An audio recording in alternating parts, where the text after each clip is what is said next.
Hello. In this video, we'll continue to learn about analyzing business transactions using the accounting equation.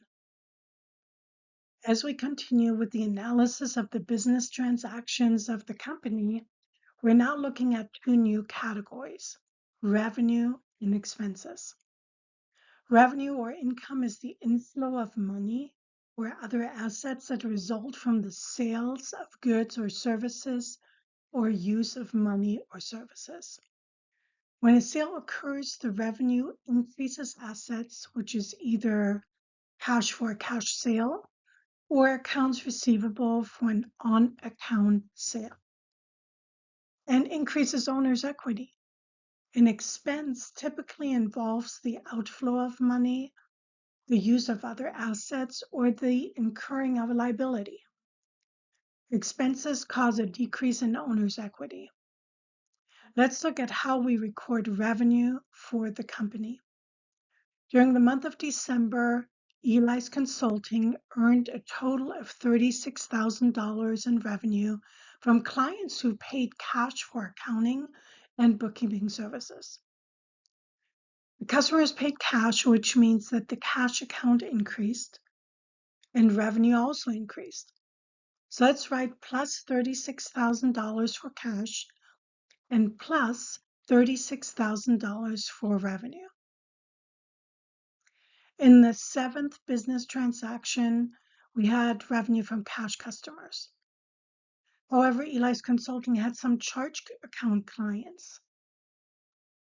These clients are allowed 30 days to pay. Amounts owed by these clients are known as accounts receivable. This is a new form of asset for the company. Claims for future collection from customers. During December, Eli's Consulting earned $11,000 of revenue from charge account clients. So in this case, for the eighth transaction, the accounts receivable increased by $11,000 and our revenue increased by $11,000 as well.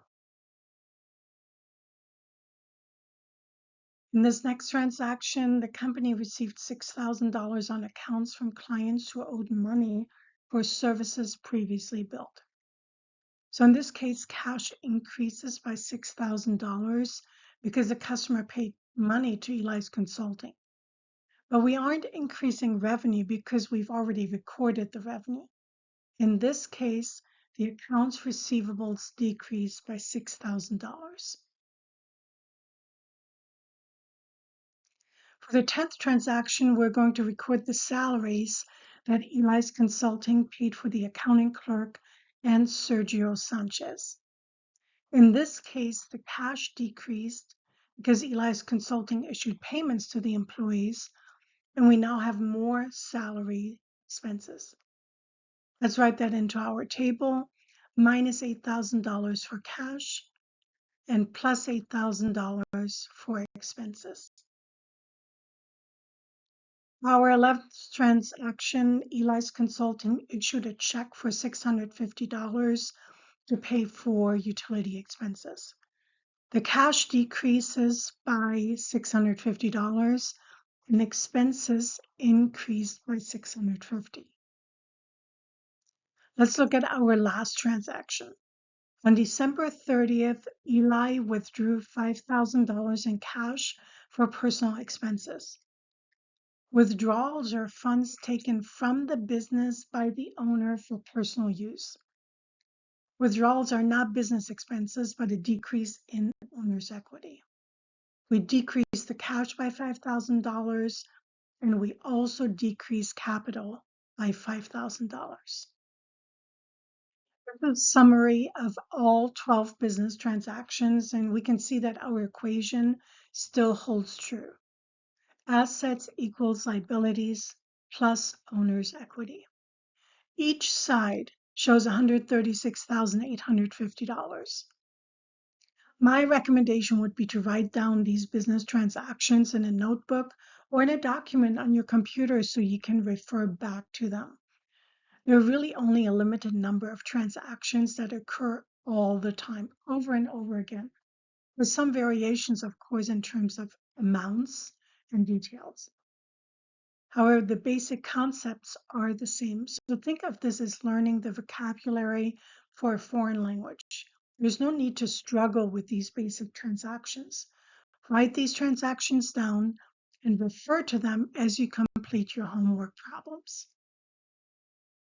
This is an example of what your cheat sheet might look like. And you can continue adding more information to it as we learn more about debits and credits.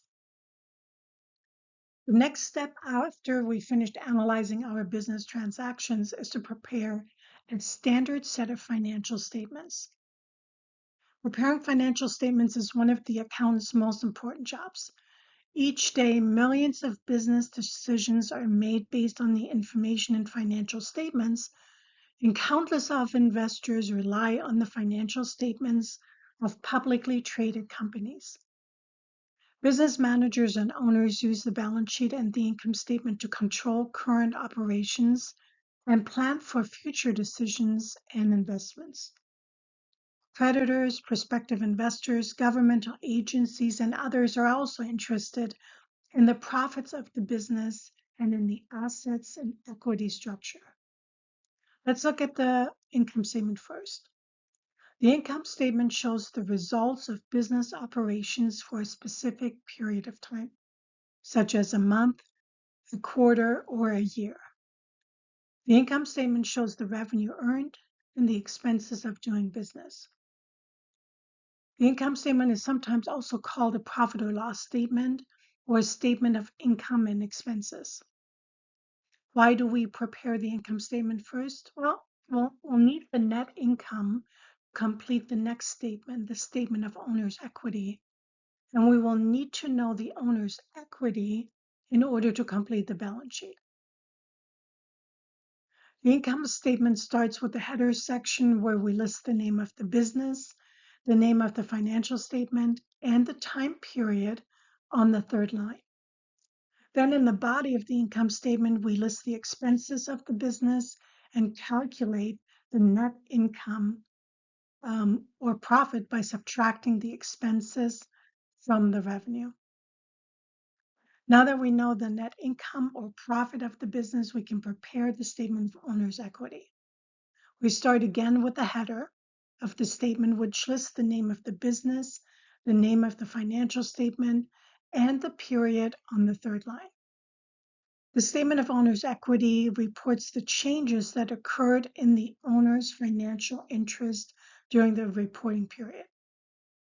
So in the body of the statement, we start with the beginning capital balance of $100,000, which the owner contributed to the business in November.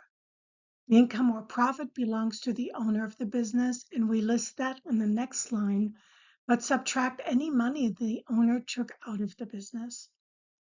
We list the increase in capital on the next line and then add the beginning capital and the increase in capital to calculate the ending capital as of December 31st for a total of $133,350.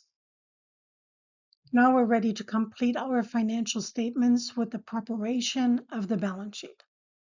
The balance sheet is a formal report of a business's financial condition as of a certain date.